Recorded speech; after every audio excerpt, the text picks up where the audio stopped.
밑에 다 달았습니다. 모든 기사, 모든 비디오, 모든 어떤 컨텐츠들이 다 공유가 쉽게 하게끔 되어 있어요. 이 웹사이트 같은 경우에. 그래서 훨씬 바이럴 타기가 되게 좋습니다. 안 넘어가네요. 죄송합니다. 넘겨주세요. 네. 그 다음에 두 번째가 데이터입니다. 이 회사 데이터가 굉장히 소중히 여기는 회사입니다. 자, 이 회사에서 굉장히 소중하게 여기는 데이터 두 가지입니다. 첫 번째, 컨텐츠 관련 데이터. 자, 어떤 기사를 어느 채널에 얼마나 공유했는지, 역시 여기도 공유가 들어있죠.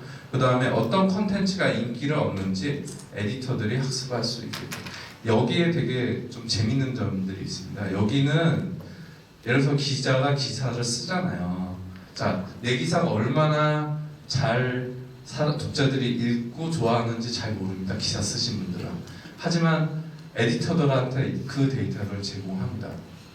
그래서 자기가 쓴 기사가 얼마만큼 공유가 되고 있고 얼마만한 독자들이 와서 그거를 보고 있고 어떤 연령층들이 좋아하고 있는지를 이 실제로 편집자들 기사 쓴 분들한테 그 데이터를 제공합니다. 그럼 그 데이터 그 편집을 하고 기사를 올리신 분들은 자기 기사가 어땠는지 확실히 피드백을 받을 수가 있어요.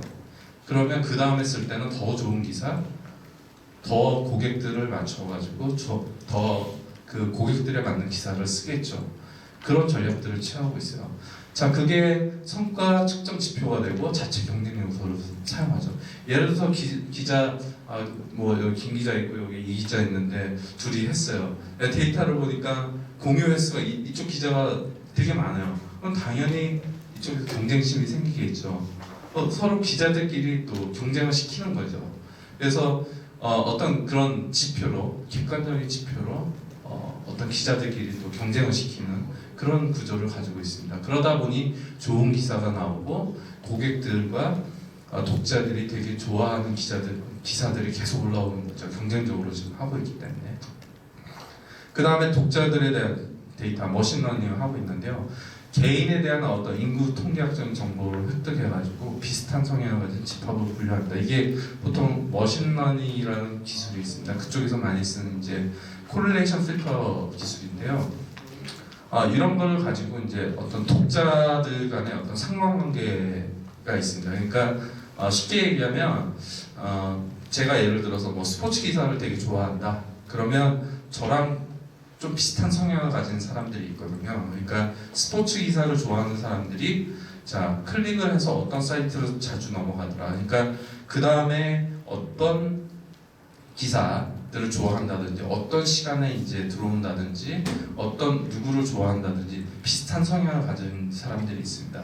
그러면 이게 머신러닝이라는 게 이제 추정을 하는 거거든요. 그러니까 저도 약간 비슷한 성향을 갖고 있다고 가정을 하고 그런 것들을 이제 실제로 레커멘데이션 엔진 기사 추천을 할 때 저랑 비슷한 성향을 가진 사람들의 어떤 기사 그 사람들이 많이 본 기사들을 또 제 페이지에다가 추천을 해서 넣는 거죠. 그게 이제 머신러닝에 쓰는 이제 콜레이션 필터라는 겁니다.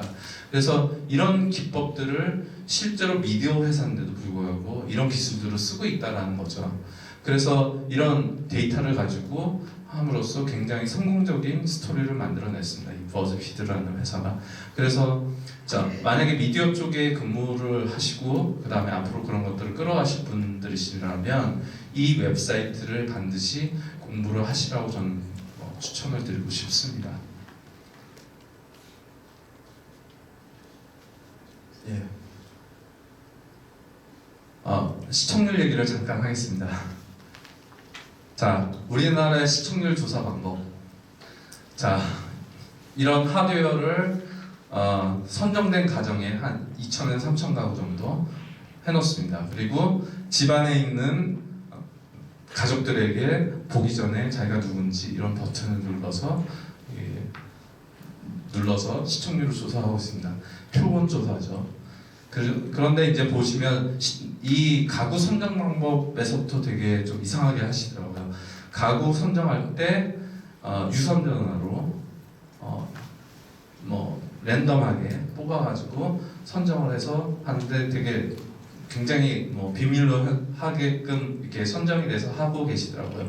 뭐 아시겠지만 대부분 젊은 세대들은 집에 유선전화가 없는 세대들이 굉장히 많습니다.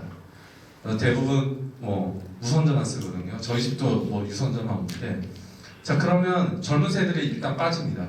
그리고 집에서 이렇게 된다는 건 가족들이 대부분 다 보는 프로그램이라는 뜻이에요. 가족들이 다 같이 볼 수 있는 프로그램을 보는 분들, 그리고 집에 유선전화를 가지고 이렇게 전화를 받아서 낮에 전화를 받아서 네 가입하겠습니다 하고 하는 분들이 시청률 조사에 참여를 하고 계신다는 거죠. 그 아까 말씀드렸듯이 밀레니얼이나 젊은 세대는 통계에 들어가지 않을 확률이 굉장히 높다는 얘기죠.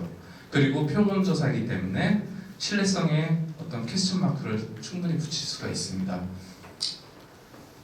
자, 그리고 중요한 거는 모바일 디바이스가 아니고 TV 시청하시는 분들만 조사를 합니다.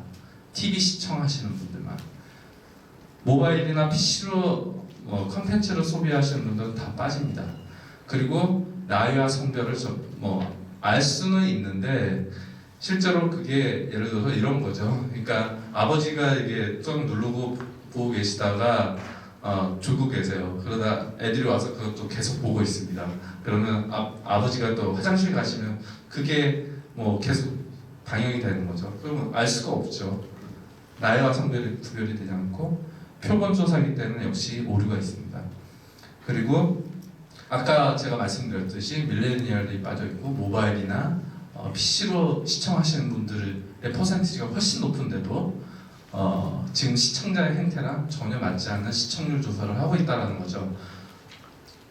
자, 제가 왜 이런 것들을 지금 말씀을 드리냐면 저희 나라의 우리나라의 시청률 조사 바뀌어야 된다는 건 제 확신 좀 강력하게 얘기를 하고 싶어요. 첫 번째, 정부 쪽에서 지금 한류 컨텐츠를 이렇게 활성화하기 위해서 투자들을 굉장히 많이 하고 있습니다. 보면은 그러면 자 지역마다 선호도가 다르고 나이가 다르고 그 다음에 그 한류 컨텐츠를 좋아하는 게 국가마다 다 다릅니다. 자 그러면 그 돈을 어디다 어떻게 써야 될지 어떻게 결정합니까? 정책 하시는 분들 머릿속에서 아니면 시청률 우리나라 이 시청률을 보고 결정을 하신다는 거죠. 그 얘기는 뭐냐면 내가 투자할 돈이 실제로 그 투자하는데 적정한 곳에 가는지 확신이 없이 갈 수밖에 없는 거죠. 정확한 데이터를 갖고 하는 게 아니라는 거죠. 자, 그 다음에 방송국 및 PP들. 자, 방송국도 마찬가지입니다. 보면은 시청률 가지고 되게 의존을 해요. 자, 첫 번째 방송국의 문제는 뭐냐면 시청자들이 진짜 좋아하는 컨텐츠 프로그램이 뭔지 정확하게 파악이 안 된다는 거예요. 예를 들어서 젊은 계층을 위해서 어떤 프로그램을 하나 만들었어요. 근데 시청률이 낮게 나와요. 당연하죠. 왜냐하면 젊은 사람 다 모바일 디바이스나 PC로 보니까 당연히 되게 재밌는데도 불구하고 조기 종료되는 경우도 있습니다. 예. 그러면 컨텐츠 그 다음에 좋은 컨텐츠가 나올 수가 없어요. 그게 실제로 젊은 분들이 되게 좋아하는데도 불구하고 조기 종료되기 때문에 그 다음에 투자가 이루어지지 않습니다. 그러면 그 다음 컨텐츠가 안 나온다는 거죠. 그 다음에 광고주들도 마찬가지예요. 자, 시청률을 이렇게 조사하다 보니까 광고주들도 그 데이터를 신뢰하지 않습니다. 그러면 당연히 광고 단가를 치겠죠. 그러면 광고주들은 거기에 진짜 히트하는 프로그램에만 이제 돈을 이제 투자를 하고 싶지 실제로 광고주들도 그 데이터를 신뢰하지 않기 때문에 자기네들이 투자를 하고 싶지 않은 거죠. 그러면 방송국들 당연히 어렵겠죠. 올해 아마 방송국들 실적 하는 거 보면 굉장히 놀라실 겁니다. 아직 발표는 안 했지만 당연히 수익이 감소하겠죠. 자, 광고주들은 당연히 자기 광고가 가장 노출이 많이 되는 곳을 찾고 있습니다. 근데 방송국이나 시청률 가지고 하는 곳일까요? 아닙니다. 아니고 그리고 더 좋아하는 건 뭐냐면 내 제품을 바로 할 수 있는 사람들이 어디 있는지 그걸 알려주는 사람들을 찾고 있는 거죠. 광고주들은. 근데 그걸 방송국 시청률 가지고 어필을 할 수 있을까요? 아닙니다. 광고주들도 당연히 신뢰감이 없다라는 거죠. 자, 시청률 바꿔야 됩니다. 일단 표본조에서 전수조사로 바꿔야 되고요.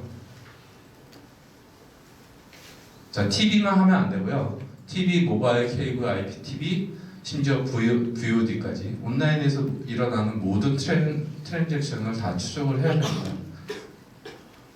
근데 지금은 기술이 많이 발달해서 빅데이터로 이런 것들이 다 가능하다는 거죠. 자, 이제 저희 시스템인데요. 저희 거 같은 경우는 이제 전수조사를 하고 있고 또 시청률이라는 말이 있습니다. 근데 넷플릭스 제가 이제 다니면서 시청률이라는 말을 들어본 적이 없습니다. 거기는 한국말로 하면 시청 시간입니다. 시청 시간을 가지고 다 모든 것들을 하고 있고요. 시청 시간을 보니까 그거 가지고 모든 어떤 키 인덱스라고 합니다. 그거 가지고 서비스가 잘 되느냐 안 되느냐 기준 판단하는 기준이 다 시청 시간입니다. 그리고 저희 거 같은 경우에 이제 미국 쪽에서 지금 서비스를 하고 있는데 현재 150만 명을 실시간으로 다 시청률을 조사하고 있습니다. 제가 얼마 전에 저희가 수집한 미국에서 데이터하고 한국의 이제 유명한 조사기관의 시청률 좀 비교해봤습니다. 엄청나게 다릅니다.